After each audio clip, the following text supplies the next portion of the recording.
Hello everyone, once again very good morning to all of you. आप सभी का बहुत ही वार्म वेलकम है आपकी इस एडिटोरियल सेशन में, जहां पर हम लोग क्या सीखते हैं, वोकैब सीखते हैं, इडियम्स फ्रेज सीखते हैं, कंफ्यूजिंग पेयर सीखते हैं और क्या सीखते हैं, एरर के क्वेश्चंस सीखते हैं। फिलहाल आज की बात करें तो आज हम लोग ऐसा कुछ भी सीखने वाले नहीं हैं, क्योंकि आज मैं नहीं, आप फिर से आपका टर्न है, आप चीज़ों में पार्टिसिपेट करेंगे, क्योंकि आज फिर से वंस अगेन आपका क्या है, टेस्ट है। क्या है सर? फिर से टेस्ट है। और आज क्वेश्चंस भी बहुत अच्छे रखे गए हैं सारे आपके। एक कुछ क्वेश्चंस हैं जो एडिटोरियल के हैं, कुछ क्वेश्चंस हैं जो एक दो एग्ज़ाम के आए हुए हैं, दोनों मिक्स करके रखा गया है पार्ट। और आज का सेशन सर बहुत ही बेहतरीन होने जा रहा है, तो गेट रेडी गाइज। तो कुछ चीज़ें मैं पहले बता दूं सर, एक क्वेश्चन आएगा 4 और 5 पार्ट जिसमें होंगे, 4-5 पार्ट होंगे। सिंगल एरर का क्वेश्चन है, I repeat, double error multi error का क्वेश्चन नहीं है, सिंगल एरर का क्वेश्चन है।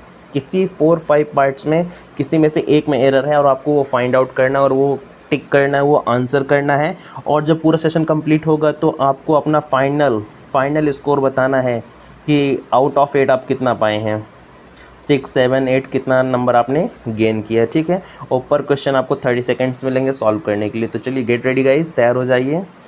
फर्स्ट क्वेश्चन की तरफ मूव करते हैं सर, एंड फर्स्ट क्वेश्चन के लिए योर टाइम स्टार्ट्स नाउ।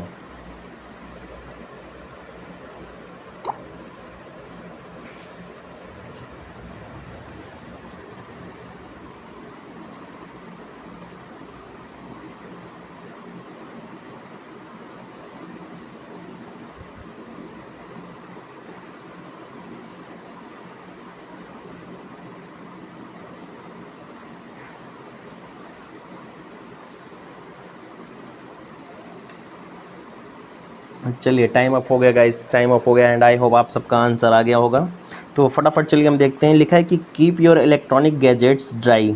अपने इलेक्ट्रॉनिक गैजेट्स को कैसा रखें? ड्राई रखें, एंड क्लीन, और क्लीन रखें, and keep themselves unplugged when not in use, मतलब उसको अनप्लग करके रखें जब वो यूज़ में नहीं है। तो यहाँ पे सीखने वाली बात ये है सर कुछ। अच्छा, उससे पहले मैं बता दूँ रिफ्लेक्सिव प्रोनाउन के बारे में, आप जानते हैं? नहीं जानते तो जान ले जाइए। अगर किसी भी प्रोनाउन के लास्ट में क्या लगा होता है? सेल्फ लगा होता है, या फिर क्या लगा होता है? सेल्व्स लगा होता है। तो ये आपका पहचान होता है कि ये क्या है, रिफ्लेक्सिव प्रोनाउन है। तो आपको ये जानना होगा, जैसे मैं यहाँ पे रूल मेंशन किया, मैं आपको इसके थ्रू समझाता हूँ कि आपको ये जानना होगा सर, कुछ ऐसे वर्ड्स हैं जो रिफ्लेक्सिव में यूज़ नहीं किए जाते हैं, रिफ्लेक्सिव प्रोनाउन उनके साथ यूज़ नहीं करते हैं, जैसे keep, stop, turn, rest, hide. ये सारे वर्ड जब भी आते हैं तो ये अपने बात किसी भी रिफ्लेक्सिव प्रोनाउन को एक्सेप्ट नहीं करते हैं। तो जैसे ये क्वेश्चन की बात करें तो यहाँ पे क्या लिखा था? यहाँ पे क्या लिखा गया है? कीप। और कीप के बाद आपने क्या लिख दिया? देमसेल्व्स। मतलब कि कीप अपने बात कभी भी रिफ्लेक्सिव प्रोनाउन को एक्सेप्ट नहीं करता है, तो देमसेल्व को काट देंगे, यहाँ पे सिर्फ लिखेंगे क्या? देम। Keep them unplugged. बात समझ में आई सर? Is that clear? बस आपको ये याद रखना है कि ये जितने भी वर्ड्स हैं ये कभी भी रिफ्लेक्सिव प्रोनाउन को एक्सेप्ट नहीं करते हैं। Keep, stop, turn, rest and hide. पहले क्वेश्चन की स्टार्टिंग बहुत ही बढ़िया कॉन्सेप्ट के साथ हुई है, एंड आई होप आपको भी अच्छा लगा होगा। तो अच्छा लगेगा सर लाइक बटन जरूर प्रेस करिएगा, और स्कोर तो कमेंट करके आपको बताना ही बताना है, उसमें कोई डाउट नहीं है। चलिए नेक्स्ट क्वेश्चन की तरफ मूव करते हैं सर। नेक्स्ट क्वेश्चन के लिए योर टाइम स्टार्ट्स नाउ।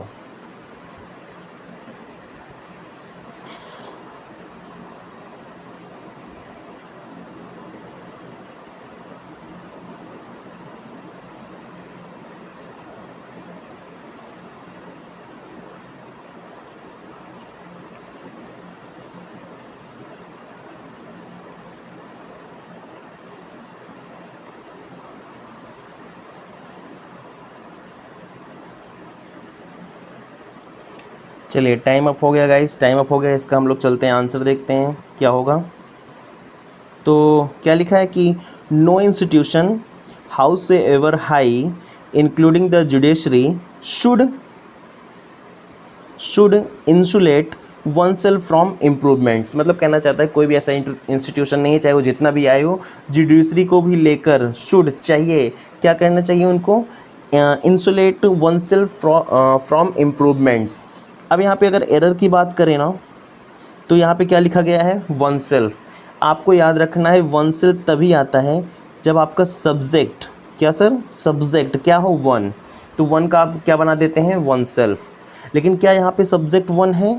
नहीं है। सब्जेक्ट कौन है? इंस्टीट्यूशन है। तो क्या यहाँ पे आपने जो वन सेल्फ लगाया वो सही है? नहीं, वो टोटली क्या है, गलत है। और जब वो गलत है तो उसकी जगह हम क्या सही यूज करेंगे, इट्स सेल्फ।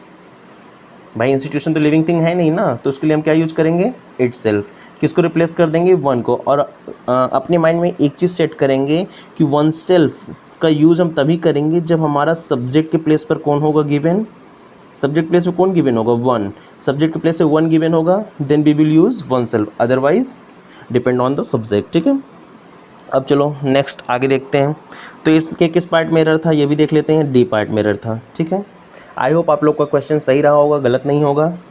चलिए क्वेश्चन नंबर 3 की तरफ मूव करते हैं सर। क्वेश्चन नंबर 3 के लिए योर टाइम स्टार्ट्स नाउ।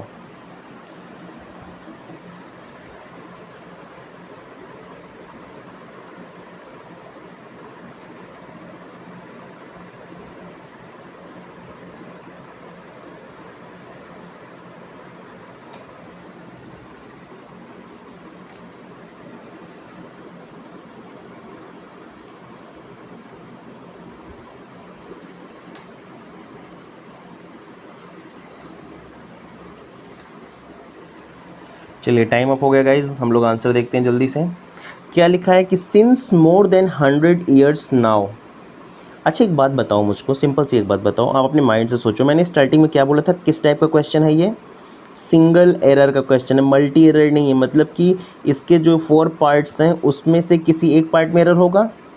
तो भैया ये बता दो मुझे, इतनी सी बात बता दो, छोटी सी बात, मोर देन 100 ईयर्स, ये मतलब क्या कहना चाहता है, 100 साल से ज़्यादा। तो ये मोर देन 100 ईयर्स सर्टेन है कि अनसर्टेन है, निश्चित है कि अनिश्चित है, अनिश्चित है भैया। 100 साल से ज़्यादा तो कुछ भी हो सकता है ना। और आप जानते हैं अच्छे से, जब कोई चीज़ अनसर्टेन होता है तो उसके लिए हम सिंस यूज़ नहीं करते हैं, उसके लिए हम क्या यूज करते हैं, फॉर। तो यहाँ पे जो एरर है आपके किस पार्ट में, ए पार्ट में। सिंस को हम रिप्लेस कर देंगे किससे, फॉर से। और हम, अब कुछ लोग के मन में आ रहा होगा सर आगे पढ़िए, आगे क्या पता एरर हो। क्यों पढ़े भाई, आप बताओ क्यों पढ़ें भाई। जब सिंगल एरर का क्वेश्चन है, एरर हमें यहीं मिल गए, तो आगे पढ़ने की कोई नीड नहीं है, आपको ये स्मार्ट वर्क करना पड़ेगा। और जब आप बहुत ज़्यादा प्रैक्टिस कर लेंगे, बहुत ज़्यादा चीज़ों को सीख लेंगे ना, तो धीरे धीरे धीरे धीरे करते करते करते करते ये चीज़ आपके अंदर इनबिल्ट हो जाएगी, अपने आप आपको आने लगेगा। ठीक है, ये आंसर मैंने मेंशन किया हुआ है, आप यहाँ पे देख लेना जब PDF आपको मिलेगा। ठीक, चलिए आगे मूव करते हैं क्वेश्चन नंबर 4 की तरफ, and your time starts now.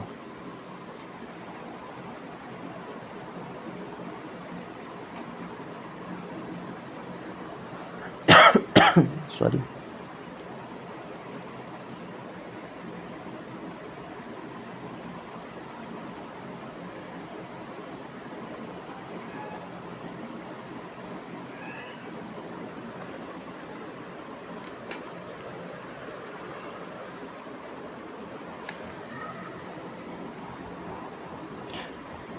चलिए टाइम अप हो गया गाइज, हम लोग पढ़ना स्टार्ट करते हैं, देखते हैं क्या लिखा है।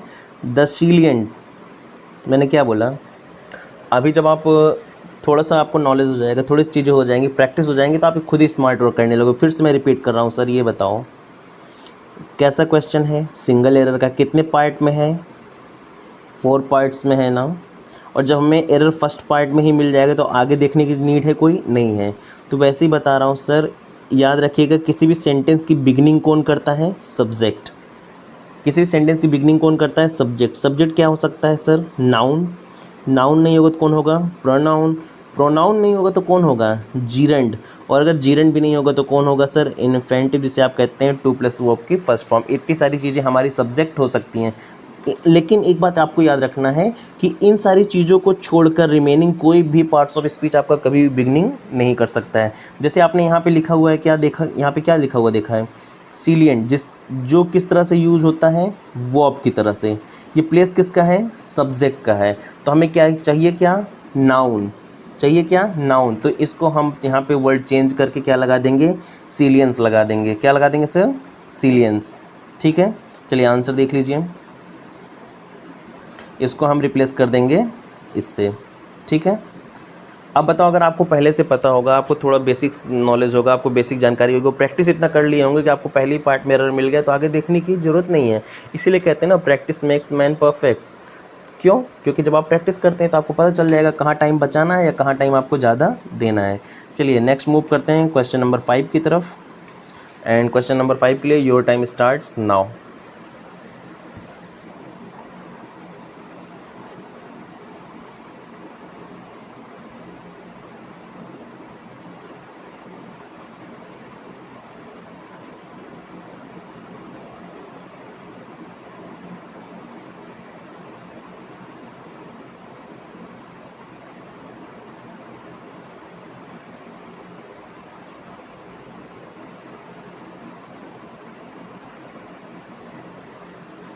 चलिए टाइम अप हो गया गाइज, हम लोग चलिए इसका आंसर देखते हैं क्या लिखा है। इन अ कॉम्पिटेटिव इन्वायरमेंट, ठीक है यहाँ तक सही है, कोई दिक्कत नहीं है, तो यहाँ तक हम लोग भी नहीं रुकेंगे, इसके आगे हम लोग भी मूव करेंगे। उसके बाद क्या लिखा हुआ है, ईच प्रोजेक्ट। अब ईच अपने आप में कैसा वर्ड होता है, singular.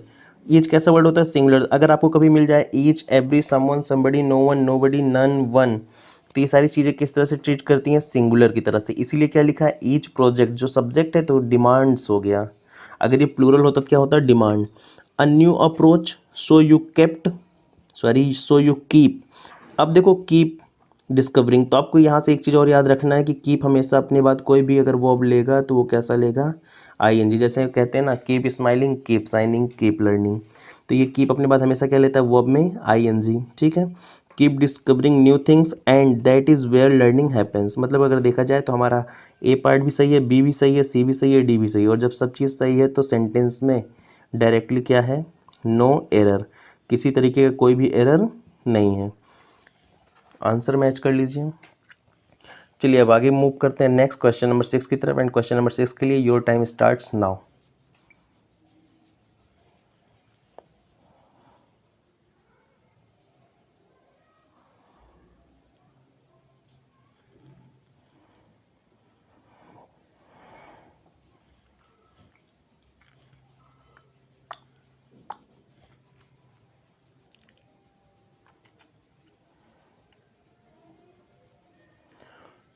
Five, four, three, two, one.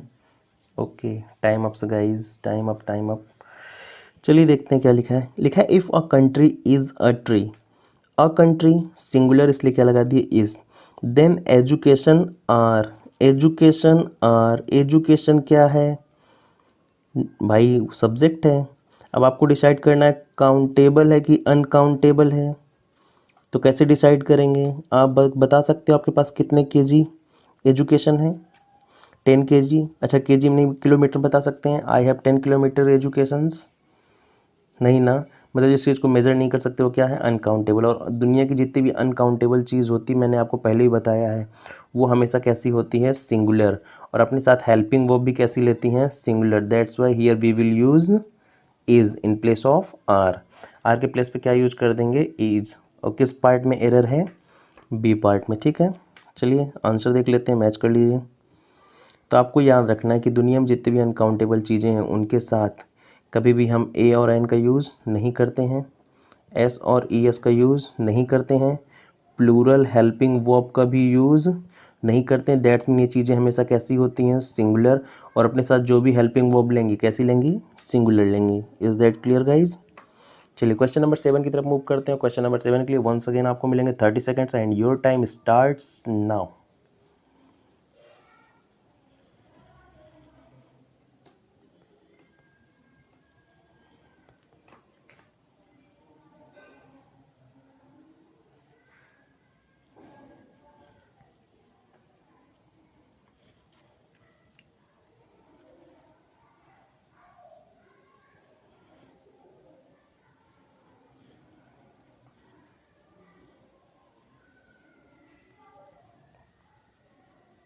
चलिए टाइम अप हो गया गाइज, इसका आंसर देखते हैं। क्या लिखा है कि despite creating awareness on the subject a little customer. अब देखो, जब आपको पता होगा, जब आपको ग्रामर की नॉलेज होगी, जब आपको सेंस की नॉलेज होगी, आप चीज़ों को पकड़ लेंगे, तो जहाँ गलती होगी उसके आगे आप खुद ही नहीं जाएंगे। चलो एक छोटा सा कॉन्सेप्ट मैं बताता हूँ, फिर आप ही बताएंगे एरर क्या है, मैं नहीं बताऊँगा। सर एक वर्ड होता है फ्यू और एक वर्ड होता है लिटिल। फ्यू की एक फैमिली मेम्बर होते हैं अ फ्यू, इसका फैमिली मेम्बर होता है अ लिटिल। इसका दूसरा फैमिली मेम्बर होता है द फ्यू, इसका दूसरा फैमिली मेम्बर होता है द लिटिल। बस आपको इतना याद रखना है कि ये सारी चीज़ें किसके लिए यूज होती हैं, काउंटेबल के लिए। किसके लिए यूज होती हैं, काउंटेबल के लिए। और ये सारी चीज़ें किसके लिए यूज होती हैं, अनकाउंटेबल के लिए। ये सारी चीज़ें किसके लिए यूज होती हैं, अनकाउंटेबल के लिए। तो आपको ये डिसाइड करने क्या लिखा है, कस्टमर। तो यहाँ पे क्या, ये काउंटेबल क्या अनकाउंटेबल, कस्टमर का कस्टमर्स होता है, वो बिल्कुल होता है, मतलब प्लूरल बनता है, तो क्या हो जाएगा, ये काउंटेबल हो जाएगा। और जो काउंटेबल हो जाएगा तो क्या लिखा है, अ लिटिल। अ लिटिल को हम किससे रिप्लेस कर देंगे, अ फ्यू से। समझ में आई, यहाँ पे क्या लिखा था, अ लिटिल। अ लिटिल को हम किसको रिप्लेस कर देंगे, अ फ्यू से। तो यहाँ पे जो हमारा अ लिटिल लिखा हुआ है इसको डायरेक्टली हम रिप्लेस कर देंगे अ फ्यू से, और फ्यू अपने बाद हमेशा प्लूरल चीज़ लेता है, तो यहाँ पे कस्टमर नहीं क्या हो जाएगा, कस्टमर्स। समझ में आई बात, यहाँ पे कस्टमर नहीं क्या हो जाएगा, कस्टमर्स। चलिए आंसर देखते हैं। आंसर में मैंने ये चीज़ मेंशन नहीं किया होगा, तो ये चीज़ मेंशन कर लेना कि यहाँ पे कस्टमर नहीं क्या हो जाएगा, कस्टमर्स। अब मन में आ रहा होगा कि सर आपने बोला था कि एक ही पार्ट में एरर है, यहाँ पे दो पार्ट में है, बी में है और सी में है, तो इसको अवॉइड करिएगा, थोड़ा सा अवॉइड करिएगा। बी पार्ट में भी एरर है, सी पार्ट में भी एरर है, तो इसको थोड़ा सा अवॉइड करिएगा, क्योंकि ये शायद मिसप्रिंट हो गया है। तो आप कंसीडर करेंगे क्या, बी। जिन्होंने बी पे टिक किया है वही अपने आप को नंबर देंगे, जो सी को चूज किए वो बिल्कुल भी अपने आप को नंबर नहीं देंगे। चलिए क्वेश्चन नंबर 8 की तरफ मूव करते हैं सर। क्वेश्चन नंबर 8 के लिए योर टाइम स्टार्ट्स नाउ।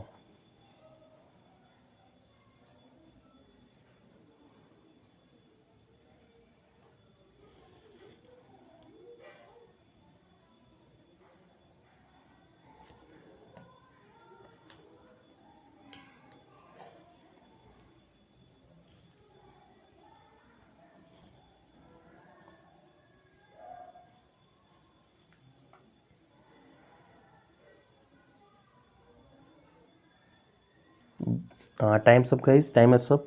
सबसे पहले फर्स्ट ऑफ ऑल ये बता दें, बहुत ही अच्छा कॉन्सेप्ट है सर, बहुत ही अच्छा क्वेश्चन है जिसका आंसर आया होगा। ये नहीं कि मान लो मैंने सी पार्ट लगाया था तो ये आंसर आ गया है, इसमें एरर हमने सोचा ही था। ये नहीं, जिसने सही सोचा था, जिसने सही कॉन्सेप्ट पकड़ा था, बहुत अच्छी बात सर, बहुत ही बढ़िया क्वेश्चन है। कैसे दिखाते हैं, लिखा है कि सम पीपल, कुछ लोग आर बिलीविंग, विश्वास कर रहे हैं, दैट की women can not compete with man, की वुमेन मैन के साथ कम्पीट नहीं कर सकती, महिलाएं आदमियों के साथ कम्पीट नहीं कर सकती, मुकाबला नहीं कर सकती। इसका चलिए एक्सप्लेनेशन के थ्रू मैं आपको समझाता हूँ, बहुत ही अच्छा कॉन्सेप्ट है। अब इसमें क्या लिखा है, ये सब वर्डिंग क्या है, इनको छोड़ो, मैं जितना बता रहा हूँ आप उसको मतलब इनको एक बार पढ़ लेना, मैं जो बता रहा हूँ अपनी लैंग्वेज में उसको समझो। अगर कभी भी आपको वर्ड मिल जाए agree, believe, consider, doubt, differ, तो आपको हमेशा याद रखना ये कभी प्रोग्रेसिव या इम्परफेक्ट टेंस में नहीं होते, दैट्स मीन कॉन्टिन्यूअस। कभी भी प्रोग्रेसिव या कॉन्टिन्यूअस टेंस में नहीं होते हैं। हम क्यों, क्योंकि ये हमेशा शो करते हैं किसी चीज़ के परमानेंट मेंटल स्टेट को। स्थिति कैसी होती है, परमानेंट होती है। मैं फिर से समझा रहा हूँ, कलर चेंज कर लें। अगर कभी भी लिखा मिल जाए क्या, agree, believe, consider, doubt, differ, तो ये हमेशा जो डिनोट करते हैं, क्या डिनोट करते हैं, परमानेंट मेंटल स्टेट, किसी के परमानेंट मेंटल स्टेट को डिनोट करते हैं। इसी रीजन से ये कभी भी प्रोग्रेसिव वे में या आप कह सकते हैं कॉन्टीन्यूअस टेंस में यूज़ नहीं कर सकते। जैसे आपने लिखा था ना आर बिलीविंग, तो ये नहीं होगा, क्या हो जाएगा, बिलीव। विश्वास करते हैं, ये नहीं होगा कि सम पीपल आर बिलीविंग, कुछ लोग विश्वास कर रहे हैं, ये होगा कुछ लोग विश्वास करते हैं। तो ये सारे वर्ड बहुत ही इंपॉर्टेंट, ये सारे वर्ड आपको नोट कर लेना है एक जगह कि agree, believe, consider, doubt, differ, etc, ये सब क्या डिनोट करते हैं, परमानेंट मेंटल स्टेट। इसीलिए कभी भी प्रोग्रेसिव या कंटिन्यूअस टेंस में नहीं होंगे। इनको हमेशा जनरली हम फर्स्ट फॉर्म में, वर्ब के फर्स्ट फॉर्म में लिखेंगे, ठीक है। इज़ दैट क्लियर गाइज, बात समझ में आ गई ना। चलिए, और कमेंट करिएगा सर, अपना स्कोर बताइएगा, आपका स्कोर कैसा रहा, और ये भी बताइएगा आज का सेशन आपको कैसा लगा। और बिना लाइक किए जाइएगा नहीं सर, क्योंकि आप सबके लिए आपकी क्लास है। सीखने को मैं डैम श्योर कह सकता हूँ, 100% कह सकता हूँ सर, आपको बहुत अच्छी चीज़ें मिलेंगी, बहुत अच्छे कॉन्सेप्ट्स मिलेंगे, इसको नोट डाउन भी कर लीजिएगा। बाकी लॉकडाउन चल रहा है सर, पूरा फ़ायदा उठाइए, अच्छे तरीके से पढ़िए। और टेलीग्राम से अगर कनेक्ट नहीं हुए तो कनेक्ट हो जाइए, ये मेरा टेलीग्राम इंग्लिश का चैनल है और ये यूट्यूब का चैनल है। बाकी sir keep smiling, keep signing, thank you so much.